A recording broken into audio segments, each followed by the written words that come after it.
All right, so I just finished reading this fascinating book called The Founders by Jimmy Soni. It's about the PayPal story. Great book. So I figured out, let me share a few ideas with us here that I think will be of benefit to each and every one of us here, if you like books like me. Welcome. So the first highlight that I got from the book is about the power of question. Elon Musk said something very powerful. He said, framing the right questions is as important as driving or diving into the answers. Elon Musk said that a lot of times the question is harder than the answer. And if you can properly phrase the question, then the answer is the easy part.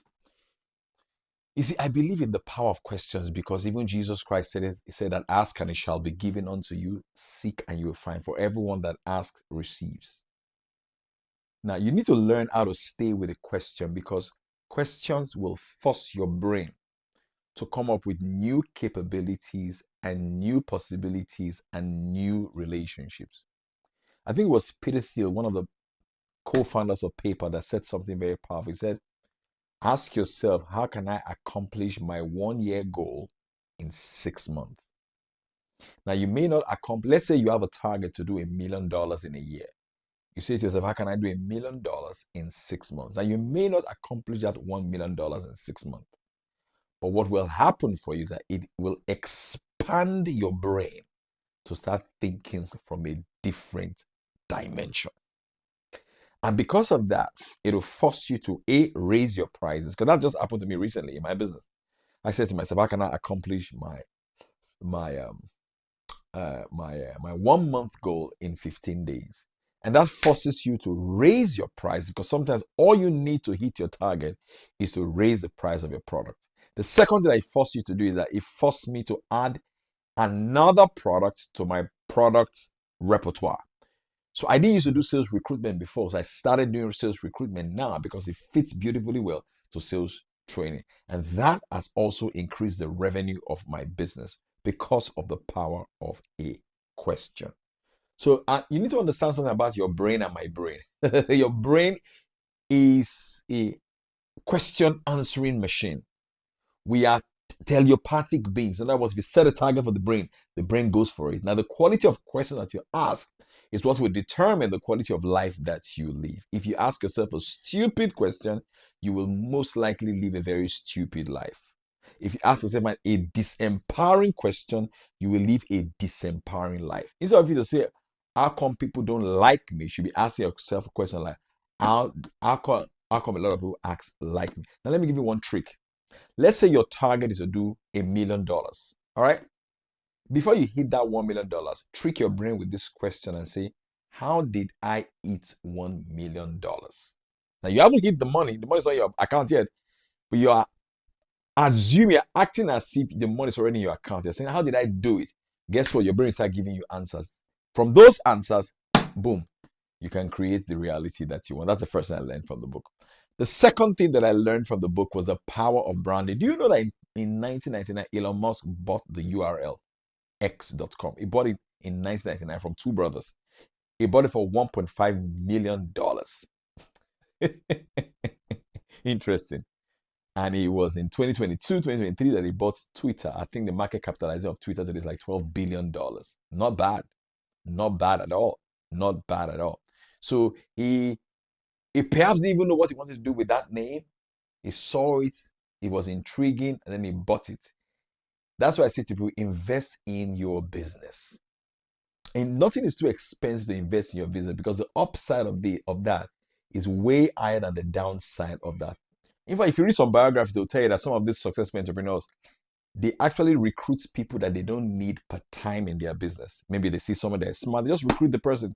They may not even have a job for the person for now, but they just recruit the person, knowing that in the future, they will need that person. Invest in your business. If you want to invest in your business, I've got my next training coming up called 5-Day Make Sales Challenge. Click on the link on the show notes to register for that class from the 1st to the 5th of May. And if you live in London as well, or you live in the UK, I'm doing my How to Set and Achieve Your Sales Goals on the 27th of March in central London at the African Center. Click on the link on the show notes to register for that class. So that's the second lesson that I learned from the book. The next lesson I learned, the third lesson, which is very, very fascinating, was when Elon Musk was defining what a business is. I thought that was brilliant. I said Elon's definition is Elon said that, Elon said that, am I doing something useful for other people? He said, because that's what a company is supposed to do. Wow. He said the purpose of a company is to do something useful to another person for a fee. Think about it. I bought this microphone. I bought this microphone. So I'm using this microphone to amplify my sound. I'm paying, the company is doing something useful for me, and I'm paying the company for that. And if you tie that to Peter Drucker's definition of what a business is, he said that the purpose of a business is to create a customer. Is to create a customer. He said that's what the purpose of a business is. When you put those two things together and you begin to look at your business through that framework, through that lens, it changes everything for you. Did you get that? So that's very, very powerful. Next lesson I learned is the power of persistence. Do you know that when they started PayPal, they had 100 failed presentations, 100 failed pitches? In other words, they tried to sell the ideas to investors and venture capitalists. 100 times they told them no. Wow. Perhaps you're watching me right now and you've called a few people to buy your product and your service and nobody wants to pay, nobody wants to buy, and you're feeling discouraged, you're feeling despondent. I want to encourage you that a paper that was sold for over $1 billion to eBay, like 2001 or something like that, or 2001, right, or 2002, they made 100 pitches and nobody wanted to do anything with them. It reminded me of when I first got my first sales training for a bank. The name of the bank is called Guarantee Trust Bank PLC. It's one of the largest banks in Africa. I followed up on that bank for 1 full year before they gave me a job. Every single month I was calling them. I think then the head of learning and development was a great man called Funsho Tuki. I'm sure if he sees this video, he'll be smiling with pride and say, this guy was very persistent. He followed up on me and I really, really, really, really, really did. So be persistent. Go at it. I love what Al and Peter Thiel said. Those 100 sales calls were an excruciating process. If you've ever failed before in anything, I have failed before in things that I tried to do and I didn't work. I know that feeling. And to repeat that process 100 times, that's not an easy feat. Next thing I learned is on hiring. I love what Steve Jobs said about hiring. He said that the dynamic range between an average person, the dynamic range between what an average person could accomplish and what the best person accomplished was 50 to 1 or even 100 to 1. Given this, it is advisable to build a team that pursues A+ players. Whoa! This is Steve Jobs. Now let me tie that to what Max Levchin said. Max Levchin is one of the co-founders of PayPal as well. He said that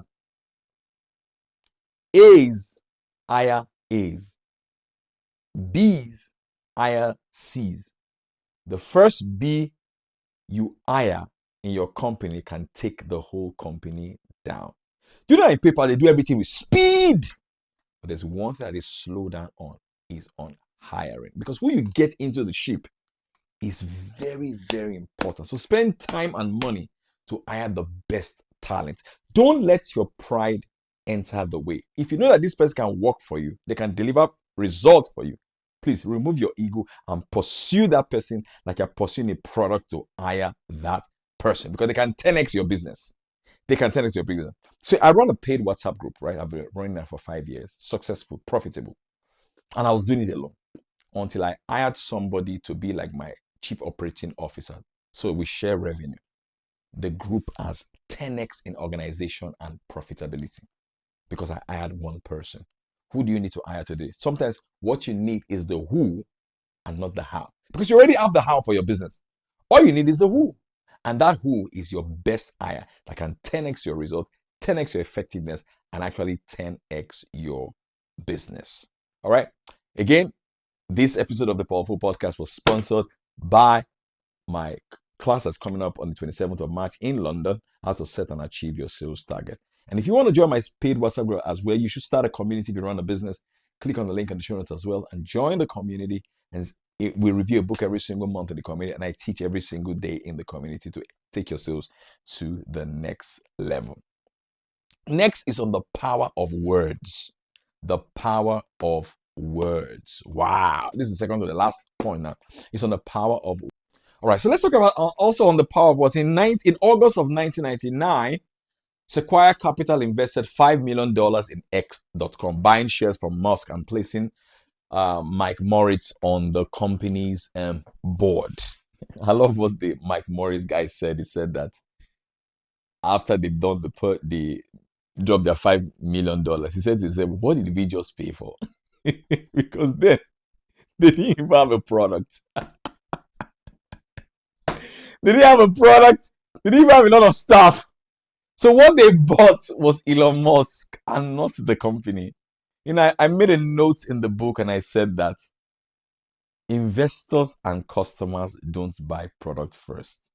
They buy the salesperson or the entrepreneur. That's why one of my best definition of sales is the transference of energy or conviction from the seller to the buyer.